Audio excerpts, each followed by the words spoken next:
আপনার নয়, আপনার মাও আপনার নয়, আপনার রেশন আপনার নয়, আপনার চাকরি আপনার নয়, আপনার শান্তি আপনার নয়, আপনার জীবন আপনার নয়, পুরোটাই শাসক দল তৃণমূলের হাতের মোয়া এবং সম্পত্তি। এবং পশ্চিমবঙ্গের মহিলা মুখ্যমন্ত্রী মমতা বন্দ্যোপাধ্যায় তিনি সবটা জেনে যদি না এই ঘটনা হতে দিতেন, তাহলে এসপি এবং DM, BDO, SDO, police officer তাহলে তারাই অন্যায় সহ্য করেছেন। যদি তারা অন্যায় সহ্য করেন তাদের অবিলম্বে জেলে পাঠানো উচিত মুখ্যমন্ত্রী। কিন্তু তারা অপরাধীদের, এই শাহজাহান বাহিনীদের তারা প্রশ্রয় দিয়ে মানুষের অধিকার, মেয়েদের সম্মান লাগাতার যেভাবে লুট করিয়েছেন, এতে স্পষ্ট প্রমাণিত হয় যে পশ্চিমবঙ্গের মহিলা মুখ্যমন্ত্রী সবথেকে বেশি ঘৃণার নজরে দেখেন মহিলাদেরই। এবং যে কারণে ওই অঞ্চলের মহিলারাই বলতে বাধ্য হন যে 500 টাকা ভাতা বাড়িয়ে আমাদের মান ইজ্জত লোটবার দাম দেওয়া হচ্ছে। এর থেকে চরম দুর্ভাগ্যজনক ঘটনা হতে পারে না। এমন ঘটনা যখন ঘটছে তখন তৃণমূলের বসিরহাটের এমপি নুসরাত জাহান, লোকজন জিজ্ঞেস করছে নুসরাত জাহান আপ হো কাহা। তৃণমূল এই পরিচিত মুখেদের এমপি এমএলএ বানায়, মানুষকে ঠকিয়ে ভোট নেয়, তারপর শাহজাহান বাহিনীকে নামিয়ে দিয়ে লুট করায়।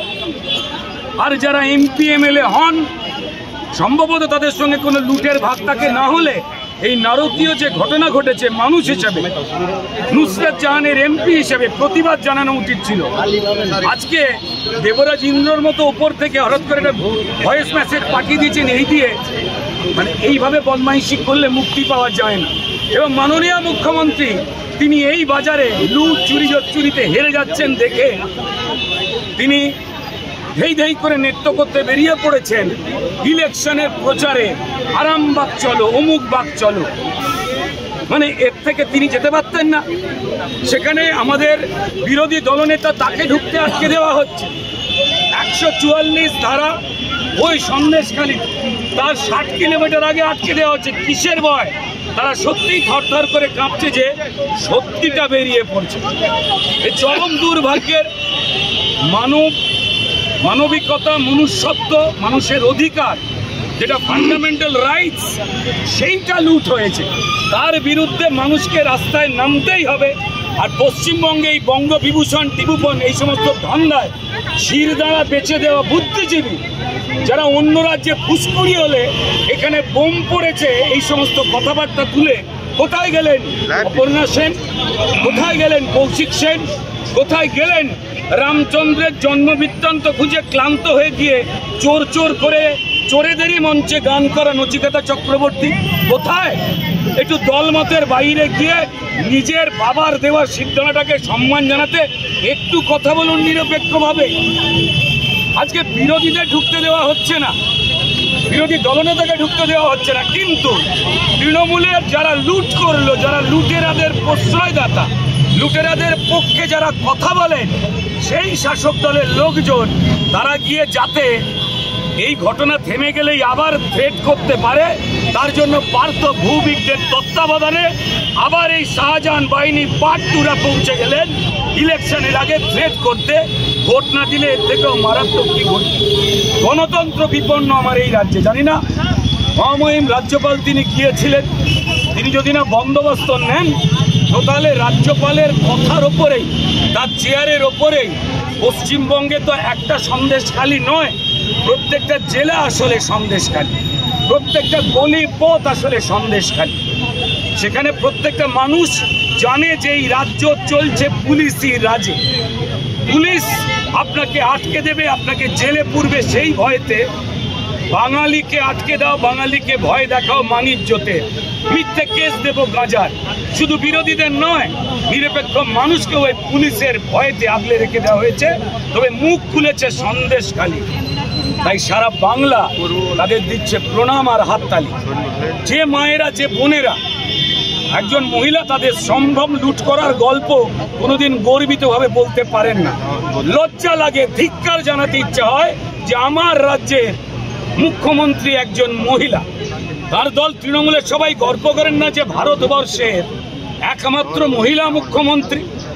এই সন্দেশখালী বকটুইতে মা বোনদের পুরে চেলাকাঠ হয়ে যাওয়া, পশ্চিমবঙ্গে একের পর এক আমাদের রাজ্যের মা লক্ষ্মীরা যারা স্ত্রী হারিয়ে লাশ হয়ে পড়ে থাকে কচুবনের ধারে, তাদের দেখবার পর সারা ভারতবর্ষের মানুষ বলছে যে তাহলে মহিলা মুখ্যমন্ত্রী কি না চাওয়া উচিত। ঠিক এই জায়গায় মমতা বন্দ্যোপাধ্যায় মনুষ্যত্বকে নিয়ে গেছেন, মহিলাদের অধিকারকে নিয়ে গেছেন, মানুষের অধিকারকে শেষ করে দিয়েছেন। লজ্জাও লাগে না তার ভোট চাইতে। যদি তাকে ভুল করে, তার দলকে ভুল করে যদি কেউ ভোট দিয়ে পুনর্বিবেচনা করবার সিদ্ধান্ত নেয়, তিনি আবার নিজের হাতে নিজের ক্ষতি করার এই সিদ্ধান্তকে ওয়েলকাম করবেন। তিনি নিজের স্ত্রী, নিজের কন্যা, নিজের মাতা, তাকে কখন টিএমসির পার্টি অফিসে রাত 12টায় গোপন মিটিং করতে তুলে নিয়ে চলে যাবেন, সেই দিকে নিজের গলিকে, নিজের পাড়াকে, বাংলার প্রত্যেকটা গলিকে সন্দেশখালী বানিয়ে তুলবেন। দাদা, আজ কলকাতা হাইকোর্টের বিচারপতি জয় সেনগুপ্ত তিনি বলেছেন 144 ধারা কি কারণ 144 ধারা তুলে নেওয়া হোক, বিষয়টা কি? দেখুন, পশ্চিমবঙ্গে মাননীয় যারা বিচারপতি রয়েছে, সম্মানীয় যারা বিচারপতি রয়েছেন, যাদের মানব অধিকারকে সুনিশ্চিত করা, সংবিধানকে সম্মান জানানো, আইনকে রক্ষা করবার জন্য যারা বিচার কাজ করেন, যাতে মানুষের অধিকার লুট করা, এই যে তৃণমূলের লুটেরা গুন্ডা বাহিনী যারা কোনো কিছুই লুট করতে বাকি রাখছে না, ভোটও লুট করে নেয় আমাদের, আমরা কেউ ভোট দিতে পারি না। মায়েদের মান, ইজ্জত, রেশন, চাকরি, চাল, ডাল, গরিবের সব তো লুট করেছে, আবাস। তারপরে যখন চোরেদের ধরবার জন্য বিচার করা হয়, তখন তৃণমূলের মুখপাত্ররা ভাঙা পাত্রের মতো করুণ অবস্থায় টেলিভিশন চ্যানেলে এবং আপনাদের মিডিয়ার সামনে এসে গর্বিত বুকে মিথ্যে কথা বলেন এবং পশ্চিমবঙ্গে লুটেরা আর খুনিদের পাশে দাঁড়ান এবং মাননীয় মুখ্যমন্ত্রী তাদের বীর বলেন, ভালো ছেলে বলেন এবং যারা বিচার করছেন মনুষ্যত্বকে বাঁচাবার জন্য, আইনকে বাঁচাবার জন্য, তাদেরকে অসম্মানিত করেন। সেই বিচারকদের তাদের নামে পোস্টার মারেন, তাদের পরিবারকে জ্বালাতনা করে বিচার ব্যবস্থাকে স্তব্ধ করতে চান।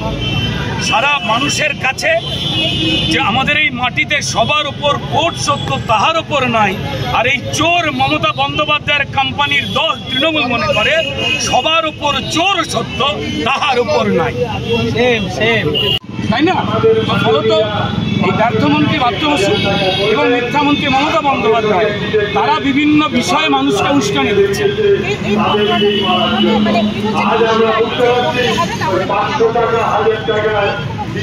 আপনারা জিজ্ঞেস করুন, আপনারা তো মিডিয়া, যদি এমনটাই ঘটনা ঘটতো তো তাহলে নিশ্চয়ই ব্রাত্য বসু সেটা নিশ্চয়ই টুইট করে লিখতেন, সেই ফতোয়াটা দিতেন।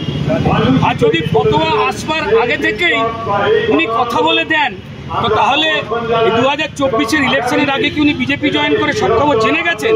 ও দলে তো ওনাকেই সন্দেহ করা উচিত।